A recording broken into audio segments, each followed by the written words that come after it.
Hi friends, आज हम लोग चालू करने वाले हैं क्लास 10th का केमिस्ट्री। देखिए हम लोग यहाँ पे क्लास 10th में हमें केमिस्ट्री में स्टार्ट जो पहला जो हमारा चैप्टर है उसका नाम है केमिकल रिएक्शंस एंड इक्वेशंस। तो पहले तो हम लोग अपने टॉपिक के बारे में थोड़ा सा देख लेते हैं। Chemical reactions and equations। बहुत बढ़िया। Chemical reaction and equations. Chemical reaction और इक्वेशन होता क्या है ना, इसके बारे में हम लोग जानने की कोशिश करेंगे। पहले तो हम लोग देखते हैं बाबू कि केमिकल रिएक्शंस क्या होता है, उसके बाद हम लोग जानेंगे इक्वेशन क्या होता है। केमिकल रिएक्शन की अगर हम बात किया जाए तो हम लोग बात करते हैं कि जब टू और मोर सबस्टांसेज जब एक साथ कंबाइन होता है, जब टू और मोर सबस्टांसेज एक साथ कंबाइन होता है तो जो नया सबस्टांस बनेगा उसको हम क्या बोलते हैं, केमिकल रिएक्शंस कहलाता है। उस नए सबस्टांस का पहले सबस्टांस जो मिलकर के बना था उसकी प्रॉपर्टीज दोनों का क्या रहेगा, अलग अलग रहेगा, डिफरेंट डिफरेंट रहेगा। तो इसी को हम बोलते हैं क्या, केमिकल रिएक्शंस। नया हम लोग बात करेंगे कि इक्वेशंस क्या होता है। उसी सबस्टांस का जब हम लोग एक सिंबॉलिक फॉर्म दे देते हैं, यानी कि जैसे कि मान लो कि कार्बन और ऑक्सीजन मिल रहा है, कार्बन डाइऑक्साइड का फॉर्मेशन कर रहा है, तो कार्बन के लिए C, ऑक्सीजन के लिए O2 और साथ में जो नया सबस्टांस बनेगा वो CO2 एक कार्बन डाइऑक्साइड। इसी को अगर हम एक सिंबॉलिक फॉर्म में लिख देते हैं, ये हमारा बन जाता है बाबू इक्वेशंस बन जाते हैं। तो पहले जितना बात मैंने बोला पहले हम लोग लिखते हैं, फिर बात को आगे बढ़ाएंगे। पहला हम लोग बात कर रहे थे chemical reactions.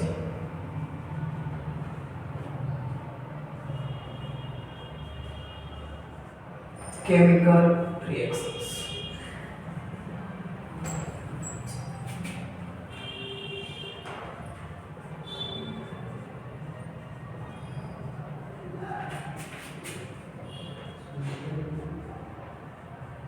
where two or more substances are combined to form a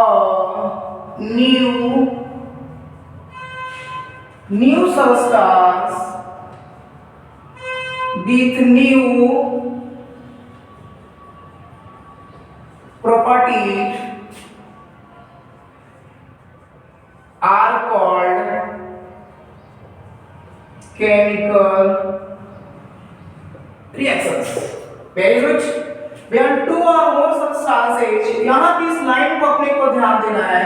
Where two or more substances are combined, यहाँ पे combine होगा, combine का मतलब ऐड होना, दोनों ऐड होगा, combine to form new substance and with new property। जो substance जो बनेगा उसकी प्रॉपर्टी जो होगी वो भी नया होगा और सबस्टांस भी होगा वो भी क्या होगा, नया सबस्टांस होगा।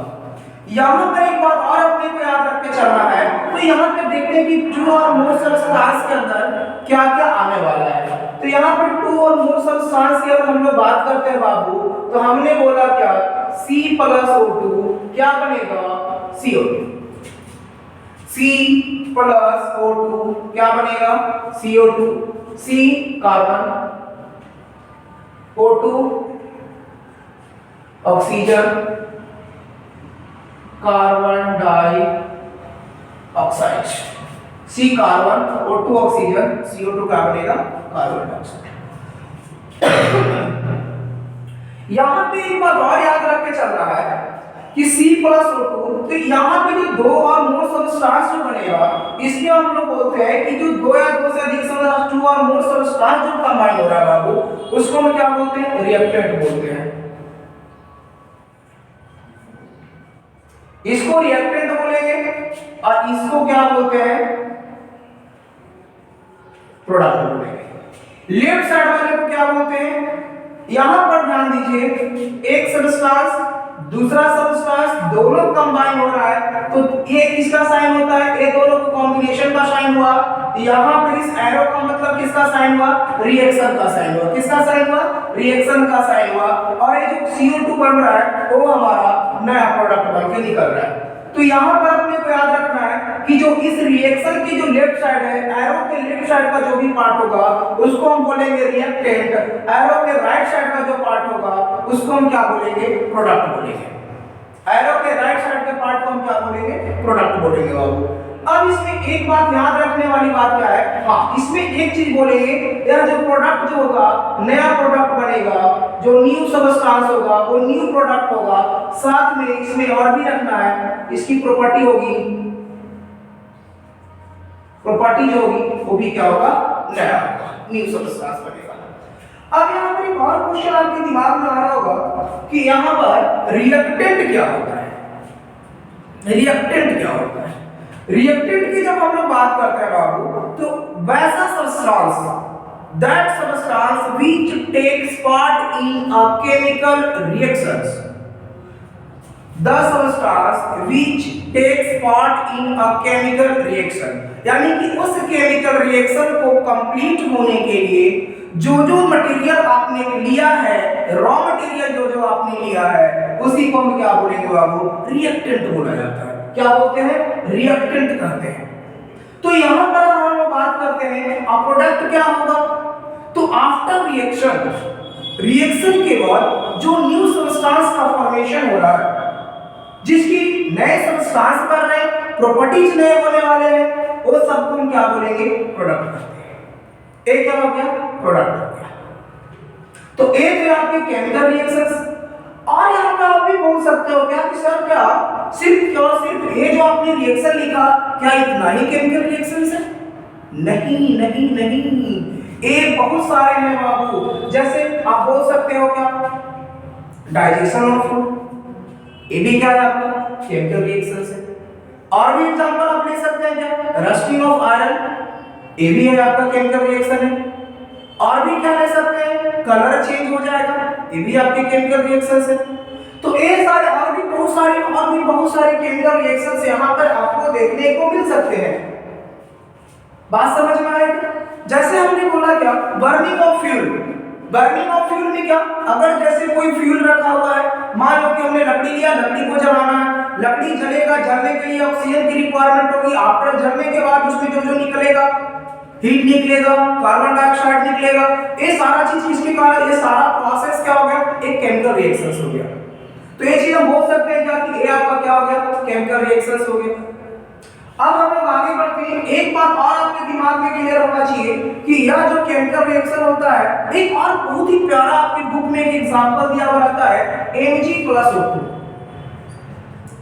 Mg+O2 क्या बनाएगा, MgO, Mg magnesium, O2 oxygen, magnesium oxide बनाएगा।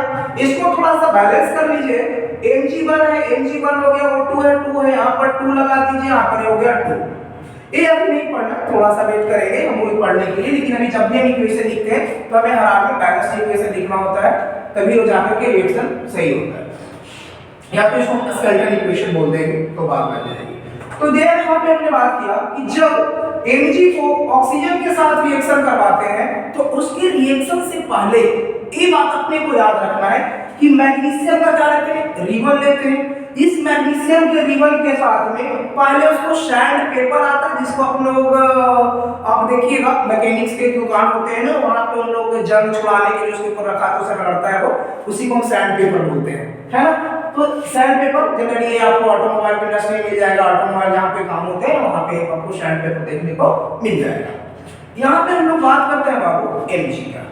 Mg को जब हम सैंड पेपर से रगड़ देते हैं तो उसके ऊपर जो ऑक्साइड्स का लेयर बना हुआ होता है, वो जो है ऑक्साइड का लेयर हट जाता है, जिसके कारण से एक जो है आसानी से रिएक्शन कर करके क्या बना देता है, ठीक है ना, क्या बना देता है बताइए जल्दी। यहाँ पर जो ऑक्साइड बनेगा यानी मैग्नीशियम कार्बोनेट का जो लेयर बना हुआ रहेगा, इस मैग्नीशियम कार्बोनेट का लेयर हटेगा उसके ऊपर से और साथ में ऑक्सीजन के साथ रिएक्शन करेगा और क्या बनेगा, मैग्नीशियम ऑक्साइड बनेगा। तो ये थे आपके कुछ रिएक्शंस थे। अब हम लोग जानेंगे क्या कि इस रिएक्शंस के अंदर किन किन बातों को ध्यान में रखना है। इस रिएक्शंस के अंदर किन किन बातों को ध्यान रखना है, और भी हमें कैसे जान सकते हैं क्या क्या क्या कैरेक्टरिस्टिक्स ऑफ केमिकल रिएक्शन होगा। हम ये कैसे पहचानेंगे कि केमिकल रिएक्शन हो रहा है या नहीं हो रहा है। तो पहला तो हम अगर बात करें अगर केमिकल रिएक्शन हो रहा है तो उसके लिए पहला कैरेक्टरिस्टिक्स अगर हम लोग बात करें तो पहला कैरेक्टरिस्टिक्स होगा एवोल्यूशन ऑफ गैस।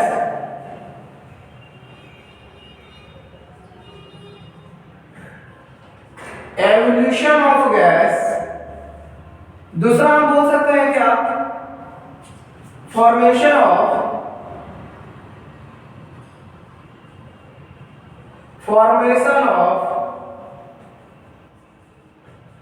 प्रिसिपिटेट। तीसरा बोल सकते हैं क्या चेंज इन कलर। चौथा एग्जांपल हम ले सकते हैं क्या चेंज इन कलर के बाद चेंज इन टेम्परेचर, और पांचवा ले सकते हैं क्या change in state. Change in state, ये हमने क्या बोला, ये आपकी कैरेक्टरिस्टिक्स है। अगर इनमें से कोई सा भी कंडीशन अगर आपको फॉलो कर रहा है तो हम बाबू ये समझेंगे क्या कि यह हमें केमिकल रिएक्शंस हो रहे हैं।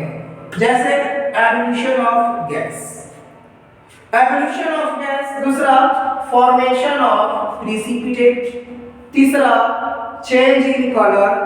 चौथा चेंज इन टेम्परेचर। पांचवा चेंज इन स्टेट। ये सारे पॉइंट्स अपने को याद रख के चलना है और तब हम समझेंगे इनमें से कोई सा भी अगर हम लोग। तो पहले जो हम लोग बात करते हैं बाबू थोड़ा सा एक चीज है, जैसे हमने बोला evolution of gas. Evolution of gas के लिए जैसे हम लोग क्या बोलते हैं कि अगर दो सब्सटेंस लिया, जैसे जिंक हमने लिया, पहला जो हम लोग बात करेंगे इधर मिटा रहे देख लीजिए, जैसे हमने यहां पर लिया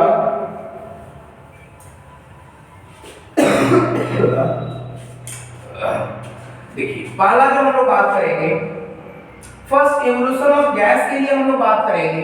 जैसे अगर हमने लिया zinc plus H2SO4, zinc plus H2SO4 sulphuric acid reaction करवाएंगे, क्या बनेगा ZnSO4 plus H2, ZnSO4 plus H2।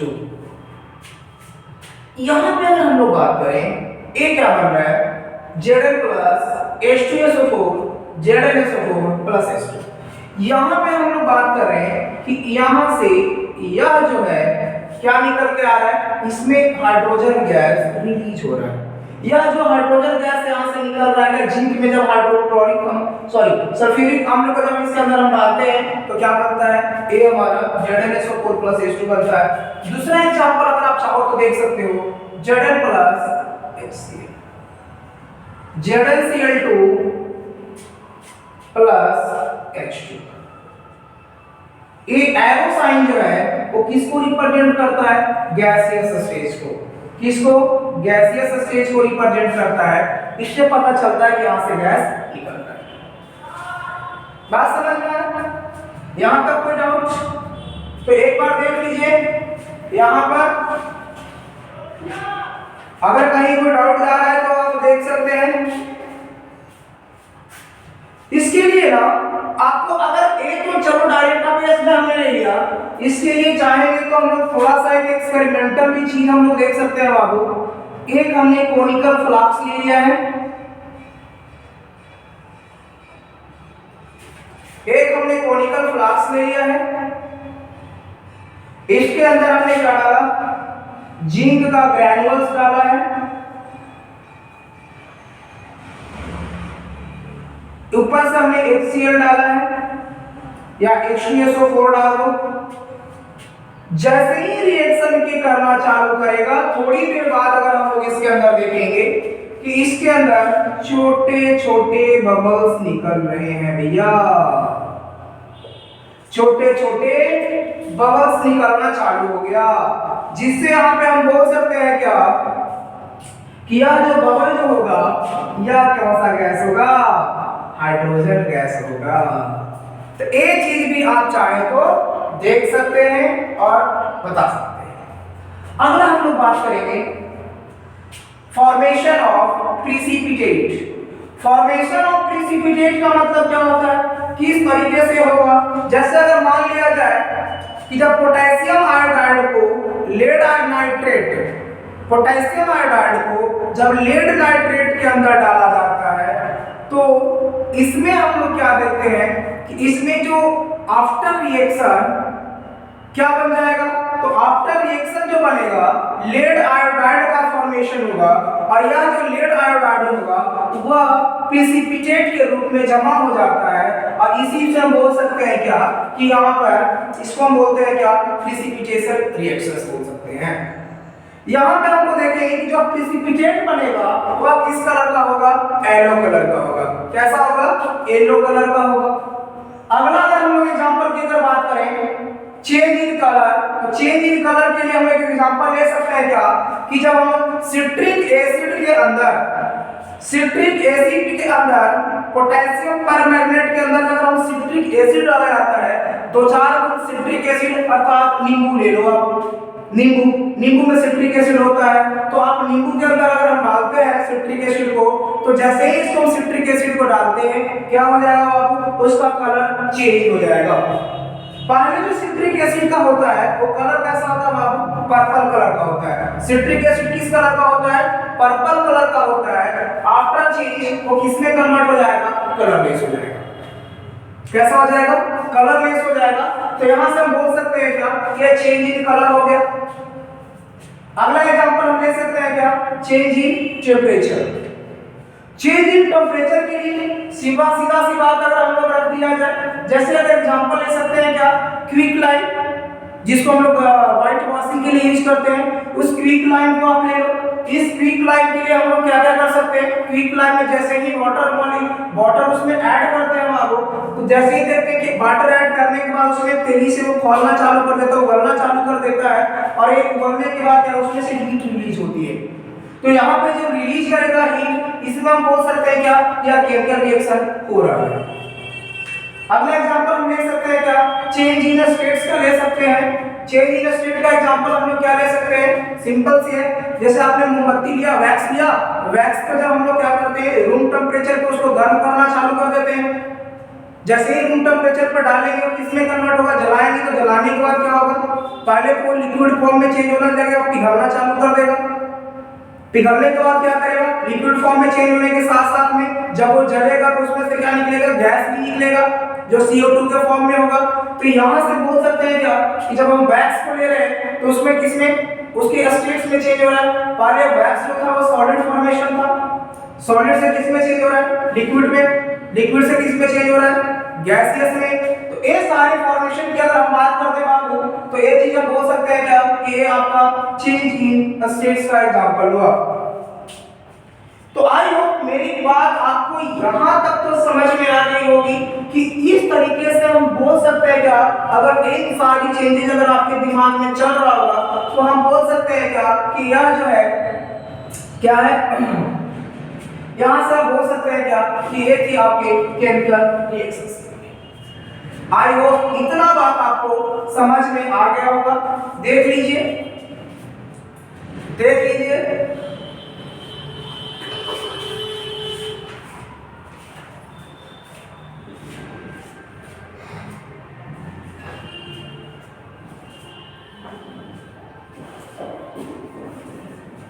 कोई दिक्कत, मिटा देते हैं।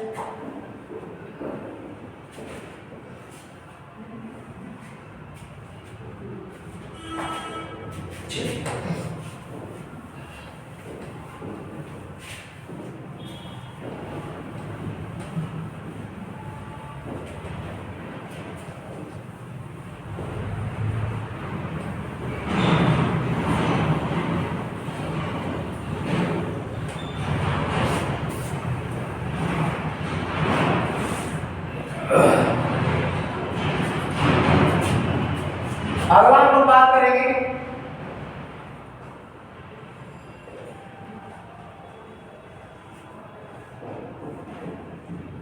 Chemical equation.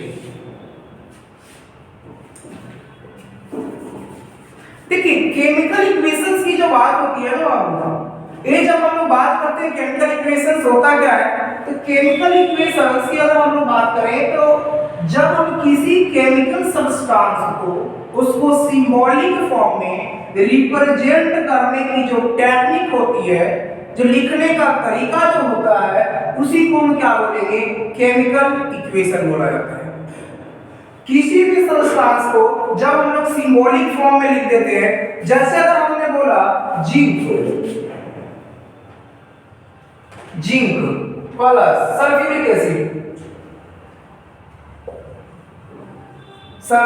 Acid, zinc plus sulphuric acid क्या बनेगा, जिंक सल्फेट।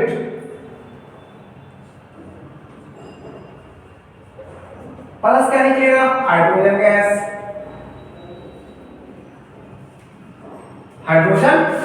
गैस, तो यहां पे तो ये तो एक स्टेटमेंट फॉर्म में हो गया ना, ये तो एक स्टेटमेंट फॉर्म में हो गया कि हमने सर जिंक लिया था, जिंक लिया सर, उसके साथ सल्फ्यूरिक एसिड डाला सर, जिंक सल्फेट बन गया सर, साथ में क्या बन गया, हाइड्रोजन गैस बन गया।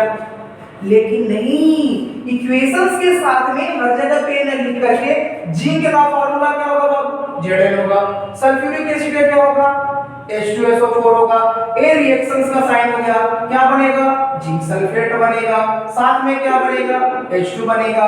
तो यहाँ पे जो है इस सिंबॉलिक फॉर्म में लिखने का जो मेथड होता है, उसी को हम क्या बोलते हैं, केमिकल इक्वेशन कहा जाता है। क्या कहते हैं, केमिकल इक्वेशन कहते हैं। Zinc plus H2SO4, zinc sulphate, साथ में हाइड्रोजन गैस। जब भी जहां पर गैस का अगर बात हो तो आपका फ्लो प्रॉपर्टी होता है, एक फ्लू प्रॉपर्टी एक उड़ जाएगा, इसलिए एरो का साइड हमेशा ऊपर की ओर होता है। जहां पे भी प्रिसिपिटेट का आपका अगर फॉर्मेशन बन रहा है तो वहां पे हम डाउनवर्ड एरो दिखाते हैं, मतलब एक सॉलिड का फॉर्मेशन होगा जो आकर के नीचे पेनी में जमा हो जाएगा। किसी भी कंटेनर है जहां पे भी आपने रिएक्शन करवा है वहां पर आकर के नीचे में जमा हो जाएगा, तो वहां पर अगर होता है तो एरो देते हैं डाउनवर्ड, और उसको बोलते हैं एक प्रिसिपिटेट का फॉर्मेशन हो रहा है। अब हम लोग बात करते हैं कि यह जो केमिकल इक्वेशन है ना, वो दो टाइप में होता है, एक होता है बैलेंस्ड और एक होता है अनबैलेंस्ड। बैलेंस्ड केमिकल इक्वेशन, पहला हम नाम लिख देते हैं, पहला जो हमने बोला बैलेंस्ड केमिकल इक्वेशन, दूसरा अनबैलेंस्ड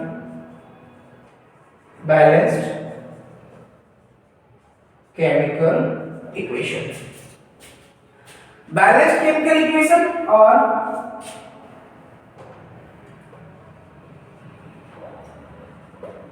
बैलेंस्ड केमिकल इक्वेशन और unbalanced chemical equations.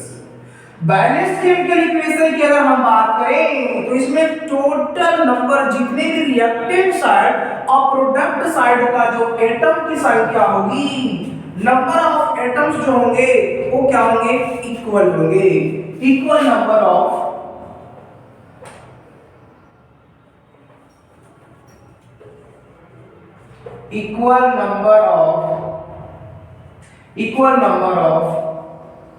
atoms in both sides means reactant side and product side। दूसरा इसमें हम याद कर सकते हैं क्या कि it follow the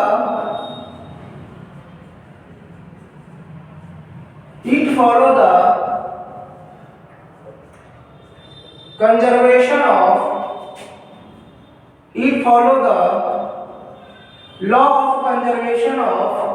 law of conservation of mass। It follow the law of conservation of mass। इसमें क्या बोला गया, equal number of atoms in both the side reactant and product. तो यहाँ पर एक बात याद रखना है, अगर कोई रिएक्शन बैलेंस्ड है तो हम बोल सकते हैं क्या कि दोनों तरफ क्या होगा, इक्वल होगा। साथ में हम लोग एक चीज और बोलते हैं क्या कि it follow the law of conservation of mass. Law of conservation of mass in the sense करने का मतलब कि law of conservation of mass बोलता है कि इसके अंदर जो रिएक्टेंट साइड का मास और प्रोडक्ट साइड का मास दोनों क्या होता है, इक्वल होता है। ऐसे इस लॉ का कहना है क्या कि किसी भी सब्सटेंस के अंदर मास का लॉस नहीं होता है, बल्कि एक फॉर्म से दूसरे फॉर्म में क्या होता है, इंटरचेंज होता है। इसी को हम बोलते हैं law of conservation of mass. साथ में एनर्जी का भी ऐसे ही कुछ होता है, ठीक है ना। तो यहाँ पे हम लोग बात करेंगे टोटल मास ऑफ सब्सटेंस का, यानी कि सिस्टम का एनर्जी जो होगा एक फॉर्म से दूसरे फॉर्म में चेंज हो जाता है। तो यहाँ पे हम लोग बात करेंगे, दोनों को फॉलो करेंगे। जैसे इसका एग्जांपल आप साथ में ऊपर देख सकते हो, Zn plus H2SO4 ZnSO4 plus H2। यहाँ पर देख लीजिए, A आपका जिंक है, जिंक का कितने एटम है, 1 एटम यहाँ पे भी है। तो इस राइट साइड में हम देख रहे हैं जिंक का 1 एटम है। हाइड्रोजन का 2 एटम है, हाइड्रोजन का यहाँ पे 2 है। सल्फर 1 है, सल्फर 1 है। ऑक्सीजन 4 है, ऑक्सीजन 4 है। ओवरऑल देखा जाए तो ये सारे के सारे क्या है, सारे के सारे क्या है, बराबर है। दूसरा एग्जांपल अगर हम लोग ले सकते हैं क्या, जैसे आप ले लो C प्लस O2 क्या बनाएगा, CO2। C प्लस O2 क्या बनाएगा, CO2। कार्बन का देख लीजिए, कार्बन 1 है, कार्बन 1 है। ऑक्सीजन कितना है, 2 है। ऑक्सीजन कितना है, 2 है। तो यहाँ पे भी क्या हो गया बाबू, सही हो गया, दोनों आपस में क्या है, बराबर है। आप चाहो तो इस वाले को भी यहाँ पर चेक कर सकते हैं। कार्बन का एटॉमिक मास कितना होता है, 12 हो गया। ऑक्सीजन का कितना हो गया, 2 × 16। टोटल जोड़ दीजिए, 12 + 32 टोटल कितना बाबू, 44। यहाँ पर जोड़ लीजिए 12 + 2 × 16 2 प्लस कितना 32, टोटल कितना हो गया बाबू 44। दोनों तरफ देख लीजिए, यहाँ पर दोनों का मास क्या आ रहा है, इक्वल आ रहा है। इसलिए बोल सकते हैं क्या कि दोनों यहाँ पे फॉलो हो रहा है, इक्वल नंबर ऑफ एटम, वो हमने देख लिया। अगला क्या है, law of conservation of mass, ये भी हमने नीचे में देख लिया। तो यहाँ से बोल सकते हैं क्या कि दोनों जो रिएक्शंस जो दिया हुआ है बाबू, वो क्या है, बैलेंस्ड इक्वेशन है। वो बैलेंस्ड केमिकल इक्वेशन आपके सामने दिया गया है। आई होप ये बात आप समझ गए होंगे। लेकिन यहां पर बात निकल कर क्या आती है कि सर तो अनबैलेंस्ड केमिकल इक्वेशन क्या होंगे, अनबैलेंस क्या होगा। अनबैलेंस की अगर हम लोग बात करते हैं तो यहां से बोलते हैं क्या, अनबैलेंस के लिए पहला कि जो यहां पर इक्वल नंबर ऑफ एटम्स है दोनों तरफ, यहां पर क्या होगा, unequal number, unequal number of atoms in both side. दोनों तरफ क्या होगा, अनइक्वल नंबर होगा। दूसरा करेक्ट क्या होगा,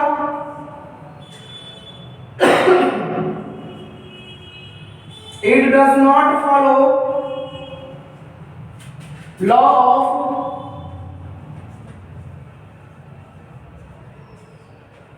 कंजर्वेशन ऑफ मास। ये क्या करेगा, लॉ ऑफ कंजर्वेशन को फॉलो नहीं करेगा। इसका एग्जांपल हम दे सकते हैं क्या, वही हम ये भी हमने लिया था, Mg + O2 क्या बनाएगा, MgO। यहाँ पर Mg का कितना 1 मॉलिक्यूल, यहाँ पर कितना 1 मॉलिक्यूल। ऑक्सीजन यहाँ पे कितना 2 मॉलिक्यूल, यहाँ पर कितना 1 मॉलिक्यूल। तो यहाँ से A है आपका 2, यहाँ पे आपका 2 है, यहाँ पे कितना है 1 है। दोनों तरफ क्या हो गया, अनबैलेंस्ड हो गया। तो इसीलिए क्या बोल सकते हैं, A हो गया क्या, अनइक्वल नंबर। दूसरा हम लोग बोल सकते हैं क्या कि it does not follow the law of conservation of mass. तो यहाँ पे law of conservation of mass की बात करते हैं ना, तो Mg कितना होता है 24 प्लस 2 × 16 कितना हो जाएगा 24 + 32 56 हो गया। दूसरे तरफ हम ले सकते हैं क्या, 24 + 16 मिला के कितना हो जाएगा 40। देख लीजिए दोनों में क्या आ रहा है, चेंजेज आ रहा है, अलग अलग आ रहा है। इसलिए हम बोल सकते हैं क्या कि यहाँ पे एक केमिकल इक्वेशन को फॉलो, यानी कि यहाँ पे अनबैलेंस्ड केमिकल इक्वेशन है। तो यहाँ से ये दोनों चीज हमने पीछे देख लिया। अगर यहाँ तक कोई डाउट है तो आप बोल सकते हैं क्या, यहाँ तक अगर कोई डाउट है तो बोल दीजिए, नहीं यार। तो तो बाबू अगर यहाँ पर ये दोनों बात क्लियर आपका हो गया तो यहाँ से एक बात अपने को याद रख के चलना है कि आपके चैप्टर में आपके पेपर में यहीं से क्वेश्चन आता है कि केमिकल इक्वेशंस उसको बैलेंस और अनबैलेंस है। ये यहाँ से आपके बीबीआई टॉपिक है, ये बीबीआई है क्योंकि आपके चैप्टर में क्लास 10th में आप बोल सकते हैं क्या कम से कम 3 से 3 नंबर है, 2 से 3 नंबर के क्वेश्चन तो यहाँ से बनेंगे ही बनेंगे आपके। बैलेंसिंग का क्वेश्चन तो हर साल पूछा जाता है कि बैलेंस करके दिखाइए। तो अब हम लोग जानेंगे बैलेंसिंग होता क्या है, बैलेंसिंग होता क्या है।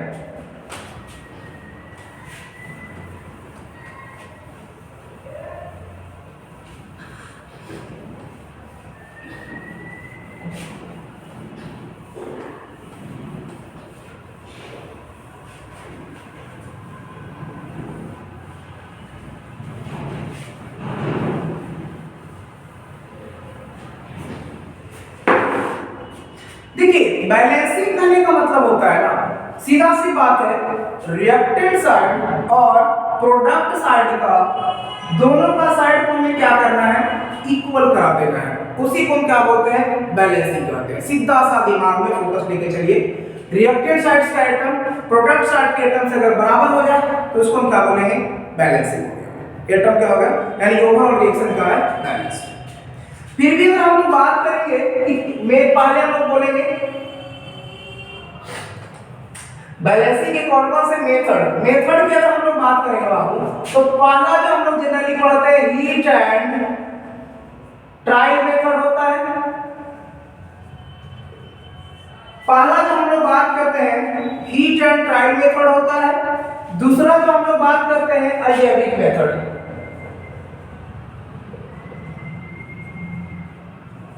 अलजेब्रिक मेथड भी आप कर सकते हैं। हीट एंड ट्रायल मेथड अगर आपसे नहीं बन रहा है, अगर मैथ्स ठीक ठाक है तो आप अलजेब्रिक मेथड कर लीजिए, वहां से भी आप निकाल सकते हैं कि किस तरीके से होगा। तीसरा जो हम लोग बात करते हैं मेटल एंड नॉन मेटल के बेस पर, metal and non metal, metal and non metal के बेस पर यहां पे हम निकाल सकते हैं क्या कि किस तरीके से बैलेंस होगा। इतना बात करने के बाद आप यहां तक बोल सकते हैं क्या, तो पहला जो हमने लिया था पहले हम लोग बैलेंस करेंगे। पहला वही छोटा सा है Mg + O2, MgO हमने ले लिया, Mg + O2 MgO, तो यहां से बोल दीजिए MgO2 MgO। यहां मैग्नीशियम कितना 1 है, 1 हो गया। ऑक्सीजन 2 है, यहाँ पर 1, यहाँ पे क्या लगा देंगे 2 लगा देंगे। फिर से चेक करेंगे फर्स्ट वाले को। देखिए ना ध्यान क्या क्या देना है ना, सीधा सी बात है, पानी वाली से पकड़िए। Mg कितना है 1 है, यहाँ भी कितना है प्रोडक्ट साइड में 1 है। A ऑक्सीजन कितना है 2 है, A ऑक्सीजन कितना है, A ऑक्सीजन कितना है 1 है। तो यहाँ पर A 1 है और A यहाँ पर कितना है बाबू 2 है। तो यहाँ से बोल सकते हैं क्या कि यहाँ भी हमको 2 चाहिए, तो यहाँ पर हम क्या लगा देंगे। हाँ एक बात याद रखना है, डायरेक्ट आप यहाँ पे मत लिख दीजिएगा, गलत होगा। जब भी मल्टीप्लाई बाय किसके कोफिशिएंट में होता है, ये बात अपने को याद रखना है। जब भी मल्टीप्लाई करना है कोफिशिएंट में, जब भी मल्टीप्लाई करना है कोफिशिएंट में। यहाँ पर देख सकते हैं क्या, तो यहाँ से देख लीजिए 2 ऑक्सीजन, यहाँ पे 2, जैसे ही कोफिशिएंट में मल्टीप्लाई करें मैग्नीशियम बढ़ गया बाबू, मैग्नीशियम कितना हो गया 2 होने के बाद क्या हो गया, यहाँ पे 2 लगा दीजिए। देख लीजिए दोनों तरफ बैलेंस हो गया, देख लीजिए दोनों तरफ क्या हो गया, बैलेंस हो गया। दोनों तरफ क्या हो गया, बैलेंस हो गया।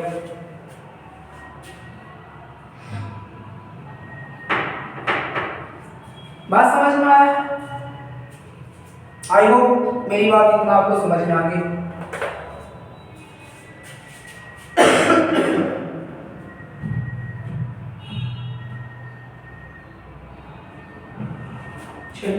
एक और एग्जाम्पल C + O2 CO2।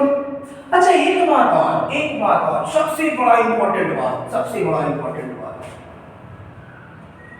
हाँ सबसे बड़ा इंपॉर्टेंट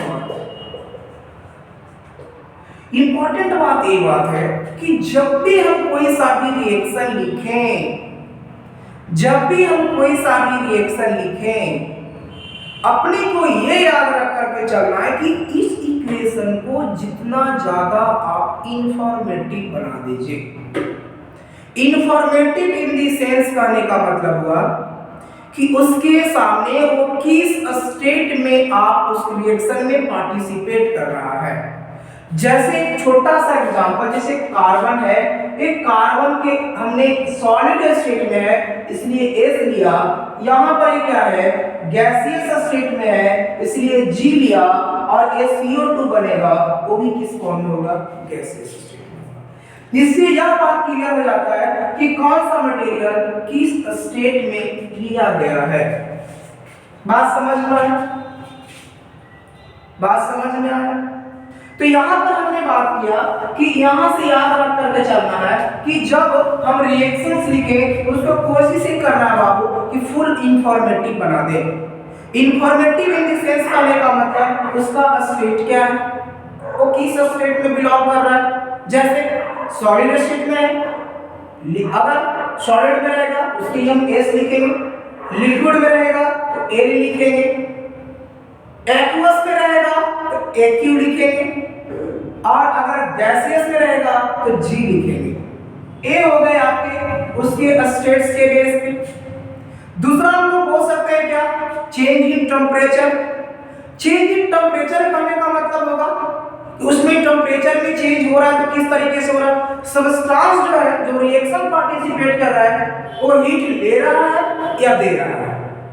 अगर हीट ले रहा है तो हम वहां पर क्या दिखाएंगे, हीट ले रहा है तो एंडोथर्मिक होगा, वो हीट ले रहा है तो एंडोथर्मिक होगा।